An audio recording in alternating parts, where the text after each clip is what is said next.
जय हिंद दोस्तों। आइए सेकंड में 97-96 में आपका स्वागत है। दोस्तों, बदल जाओ वक्त के साथ, बदल जाओ वक्त के साथ या फिर वक्त बदलना सीखो। मजबूरियों को मत कोसो, अरे यार मजबूरियों को मत कोसो, हर हाल में चलना सीखो। दोस्तों, आज हम देखेंगे जो तिब्बत के थे दलाई लामा। अभी तो प्रेजेंट टाइम में भारत में इसलिए हम थे लगा रहे हैं क्योंकि तिब्बत में तो नहीं ना है, अब तो भारत में है, इसलिए हम थे लगा रहे हैं। तो जो भारत में तिब्बत से चल कर आए, या वहाँ को जब 1951 में चाइना ने कब्जा कर लिया तिब्बत पर, तो वहाँ के जो बौद्धिस्ट थे उन्होंने टॉर्चर किया। ठीक है, चाइना ने टॉर्चर किया। टॉर्चर करने के बाद उन लोगों को मारने पीटने लगा। और जब वहाँ से जो दलाई लामा थे और उनके जो साथी थे भाग करके भारत में आ गए, तो भारत ने जब उनको दलाई लामा और उनके साथियों को यानी बौद्धिस्ट को बौद्धों को भारत में शरण दिया, तो भारत से चाइना का रिश्ता सबसे ज़्यादा वहीं से ख़राब हुआ है। तो दोस्तों, आपको बता दें कि जो बौद्धों के धर्म गुरु दलाई लामा हैं, भारत में प्रेजेंट टाइम में हिमाचल प्रदेश में अभी प्रेजेंट टाइम में ये ऐसा क्यों हम ये न्यूज़ हम बता रहे हैं आपको, क्योंकि कल जो 26 अप्रैल 2023 का दिन था, दलाई लामा के लिए काफ़ी महत्वपूर्ण दिन था। क्योंकि 1959 में दलाई लामा को रेमन मैग्सेसे अवार्ड से उस समय सम्मानित करने के लिए उनको चुना गया था, लेकिन चाइना के डर से ये फिलीपींस नहीं गए अवार्ड लेने के लिए। इसलिए इनको अब देखिए 64 साल बाद इनको व्यक्तिगत रूप से रोमन मैग्सेसे पुरस्कार अब दिया गया है। ठीक है, अब लेकिन पहले हम देख लें कि सबसे पहले हम देख लें कि जो रेमन मैग्सेसे पुरस्कार है ये है क्या, ये क्यों दिया जाता है और किसके नाम पे दिया जाता है और किस देश से ये जुड़ा हुआ है। ठीक है, तो पहले हम आपको बता देते हैं कि ये फिलीपींस के जो 7वें राष्ट्रपति थे रेमन मैग्सेसे, उनकी याद में ये पुरस्कार दिया जाता है। उनकी याद में क्यों दिया जाता है, क्योंकि ये जो फिलीपींस के 7वें राष्ट्रपति रेमन मैग्सेसे थे, ये काफ़ी सामाजिक सुधार वाले काम अच्छे किए थे, इसलिए इनके नाम पर 1957 से ये पुरस्कार दिया जा रहा है। ठीक है, तो 1957 से पुरस्कार दिया जाता है। उसके बाद बताएं आपको, तो मैग्सेसे अवार्ड को एशिया का जो है नोबल पुरस्कार भी कहा जाता है।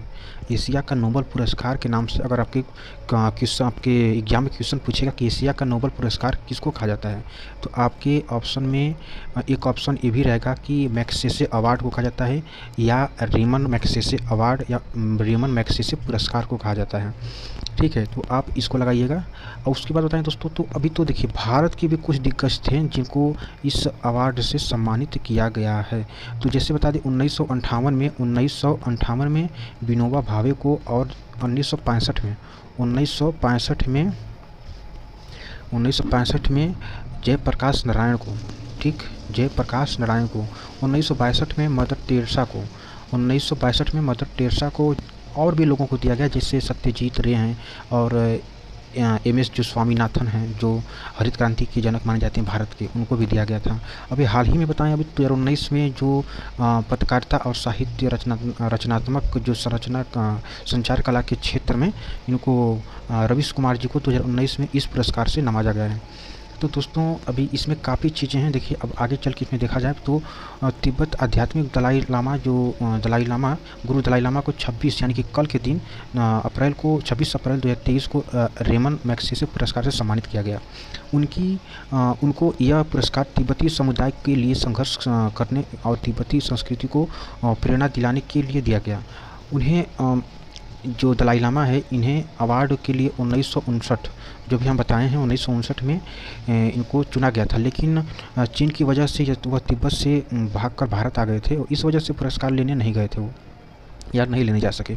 64 साल बाद मैग्सेसे पुरस्कार की टीम जो है दलाई लामा को भारत के जो हिमाचल प्रदेश है, वो उनका घर जहाँ पे दलाई लामा का, उनके घर पर आकर पुरस्कार से नवाजा है। यह टीम उनके आकर के उनको पुरस्कार दे के गई है। दलाई लामा को दिया जाने वाला यह पुरस्कार पहला इंटरनेशनल अवार्ड है, पहला इंटरनेशनल अवार्ड से इनको सम्मानित किया गया है। अभी देखिए, अभी हमको इसी सेशन में आपको बताएंगे कि जो तिब्बत में जो बौद्ध धर्म में जो दलाई लामा होते हैं, जो बौद्ध गुरु होते हैं, वो अपने पुनर्जन्म को, मतलब कि जीवित रहते ही अपने पुनर्जन्म को बताते हैं कि हमारा जन्म कहाँ पे हुआ है। अभी इसी सेशन में आगे बताएंगे। आप प्लीज़ सेशन को छोड़कर बीच में मत जाइएगा और इसको ये नहीं कि भगाते देखिए, ऐसा मत करिएगा। इंटरेस्टिंग सेशन है, आपके एग्जाम में भी काफ़ी हेल्पफुल साबित होगा और इसको सही से देखिएगा। देखिए, जो फिलीपींस के अभी बताएं फाउंडेशन जो मैग्सेसे अवार्ड फाउंडेशन ने दलाई लामा को पवित्र बौद्ध धर्म की रक्षा और तिब्बती समुदाय के वीरतापूर्वक संघर्ष में उनके नेतृत्व को सम्मानित करते हुए यह सम्मान मतलब कि ये पुरस्कार उनको दिया है। दलाई लामा के कार्यालय ने बताया कि दलाई लामा को बौद्ध धर्म की रक्षा करने के लिए पहली बार जो 1959 में अंतर्राष्ट्रीय पुरस्कार के लिए पुरस्कार मिला था, लेकिन वो चाइना के डर से जा नहीं पाए थे।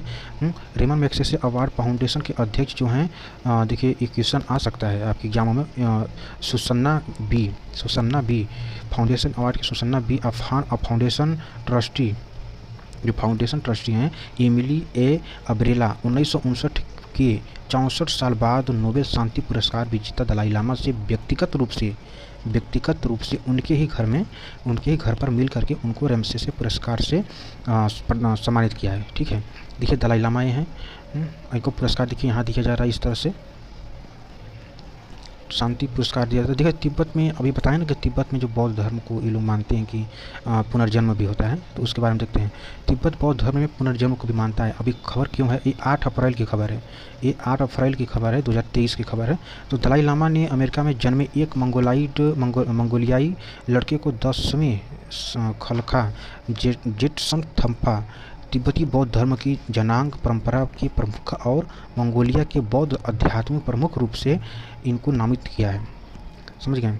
अब इनको ढूंढा जाता है कि मतलब कि दुनिया में कहाँ पे इनका जन्म हुआ है, इनको इस तरह से ढूंढा जाता है। ढूंढने के बाद इनको वहाँ से लाया जाता है, ऐसे ही नहीं लाया जाता है, इसमें बहुत सारी प्रक्रियाएं हैं। अगर आप कहेंगे तो इस पर हम वीडियो बनाएंगे, कमेंट करके बताइएगा।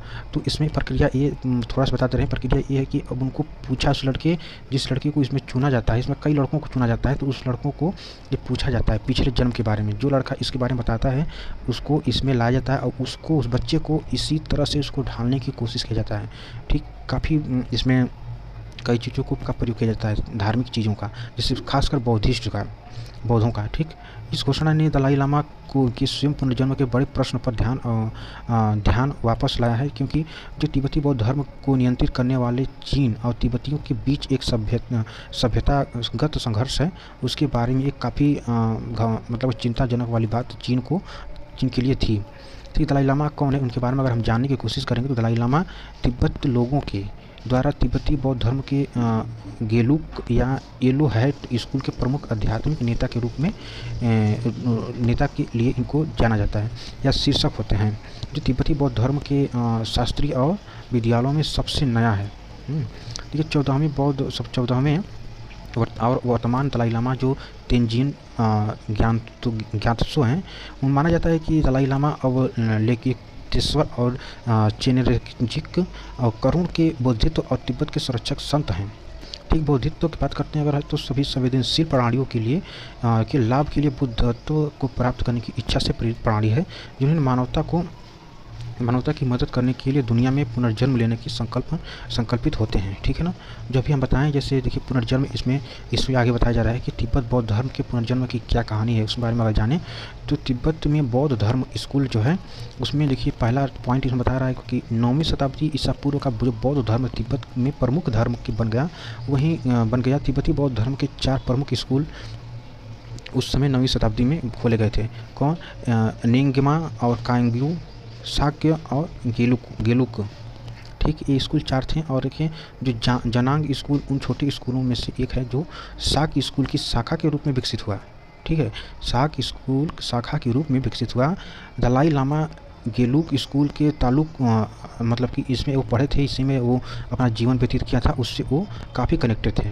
कौन किस स्कूल से? गेलुक स्कूल से। ठीक है ना। अब पुनर्जन्म इतिहास की बात करते हैं तो देखिए जो जन्म और मृत्यु पुनर्जन्म का जो चक्र है बौद्ध धर्म की प्रमुख मान्यताओं में से एक है। बौद्ध धर्म भी देखिए जैसे हमारे हिंदू धर्म में भी माना जाता है ना कि हमारा पुनर्जन्म होगा, 7 साल हमारा जो लाइफ है कहते हैं लोग ना कि 7 साल तो हर साथ निभाई, शादी कर ले तो ऐसे 7 साल साथ निभाएंगे हम, ऐसे सब कहते हैं ना कि 7 जन्म तक हम आपका साथ निभाएंगे।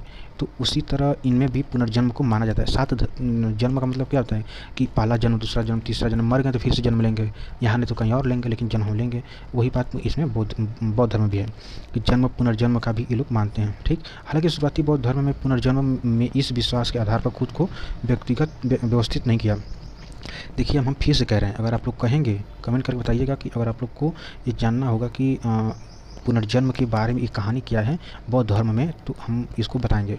लेकिन प्रेजेंट टाइम में देखिए क्या है कि हालांकि जो तिब्बत की पदानुक्रमिक प्रणाली है 13वीं शताब्दी में प्रतीत होती है। ठीक, जब 13वीं शताब्दी में ये लोग आए तो औपचारिक रूप से लामाओं, जो मतलब कि जो लामाओं यानी कि जो गुरु थे, उनका पुनर्जन्म पहचानने के पहले इस उदाहरण पाया जा सकता है। मतलब कि जो बौद्ध धर्म के जो गुरु थे उनको पहचानने के क्या क्या हैं, उसको काफ़ी चीज़ों को इन्होंने एकत्र किया और इसके बाद से 13वीं शताब्दी में इसमें प्रतीत होने लगा कि हम में पुनर्जन्म हो, मतलब कि ये लोग मानने लगे। ठीक, देखिए तेलुगु स्कूल में जो मजबूत पाठ्यक्रम विकसित किया गया और स्कूल के 5वें ग्रैंड लामा के दलाई लामा की उपस्थिति में सम्मानित करते हुए पुनर्जन्म के माध्यम से उत्तराधिकारी का परंपरा जो मतलब कि शुरू हुआ था, वो 5वें ग्रेट लामा जो थे दलाई लामा की मतलब कि जो उपाधि से सम्मानित करते हुए पुनर्जन्म का जो के माध्यम से उत्तराधिकारी का मतलब कि चयन करना यहाँ से स्टार्ट हुआ था। ठीक है ना।